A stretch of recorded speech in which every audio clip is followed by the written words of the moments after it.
On est chanceux au Québec, on a accès à plein de lacs, de rivières, de plans d'eau pour pouvoir se pratiquer à nager en eau libre en préparation aux compétitions.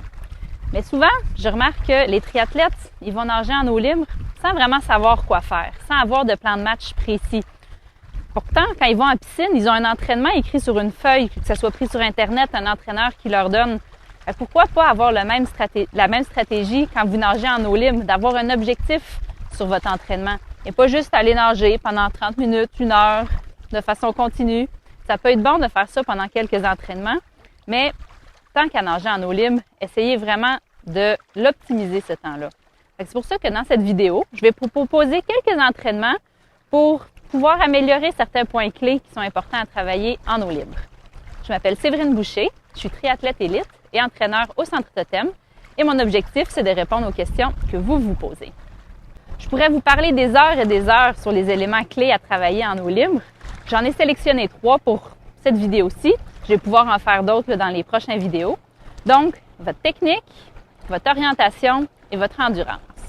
Donc, commençons par la technique. C'est probablement quelque chose que vous avez travaillé beaucoup en piscine. Différents éducatifs, des points clés, vous avez fait analyser votre technique de nage. Mais maintenant, c'est le temps de le mettre en application dans la vraie vie, là où vous allez nager en compétition, en eau libre. Est-ce que vos appuis restent solides quand il y a de la vague? Votre recouvrement, il a l'air de quoi quand vous avez un wet? Votre kick, votre position dans l'eau?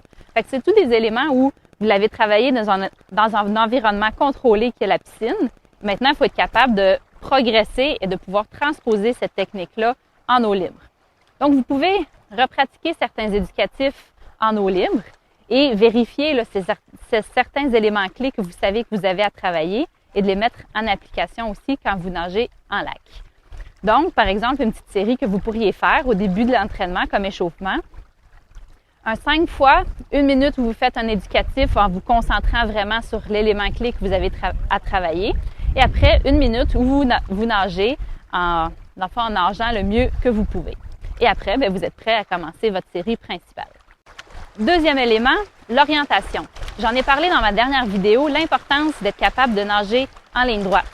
C'est facile en piscine, il y a une ligne dans le fond. On a juste à la suivre. En eau libre, c'est pas mal différent. D'où l'importance de le pratiquer l'orientation. Donc, je vous invite à regarder la dernière vidéo que j'ai faite à ce sujet-là sur les différentes techniques à utiliser pour bien s'orienter de façon efficace. Donc, ça aussi, ça se pratique à l'entraînement. Donc, prenez-vous un point de repère. Par exemple, vous allez du point A au point B et vérifiez combien de temps ça vous prend. L'objectif, c'est que ça prenne le moins de temps possible. C'est ça en compétition. Donc, essayez, en étant le plus rectiligne dans votre trajectoire, vous allez diminuer votre temps sans nécessairement aller plus vite. Et essayez de vérifier, est-ce que quand je vais plus vite, finalement, bien, je regarde moins souvent, je vois plus croche, puis ça me prend autant de temps de me rendre du point A au point B. Fait que c'est des choses comme ça que vous pouvez vérifier à l'entraînement et qui vont vraiment être payants pour améliorer votre temps de compétition de natation. Troisième élément, votre endurance. Je vois souvent des gens qui disent justement pour pouvoir améliorer leur endurance, vont nager longtemps en continu. Ils vont faire un 1000 mètres ou 1500 mètres ou même plus. Puis à chaque fois, chaque semaine, ils essayent d'augmenter. C'est une bonne stratégie, mais pas toujours la plus efficace et la plus rapide pour progresser. Je vous conseille de plutôt fractionner votre endurance. Donc, vous commencez selon votre niveau, selon votre capacité actuelle, de faire 3 fois 500 mètres.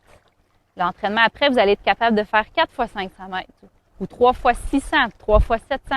Et graduellement, comme ça, en le fractionnant, bien, votre volume total va être capable d'augmenter sans que finalement, bien, vous sentiez que vous fatiguez à travers votre training. Puis vous allez vous rendre compte à travers les semaines que rapidement, vous allez être capable d'augmenter votre endurance. Donc, c'était 3 exemples d'éléments que vous pouvez travailler à l'entraînement. J'espère que vous allez savoir mieux quoi faire dans votre prochain entraînement d'eau libre.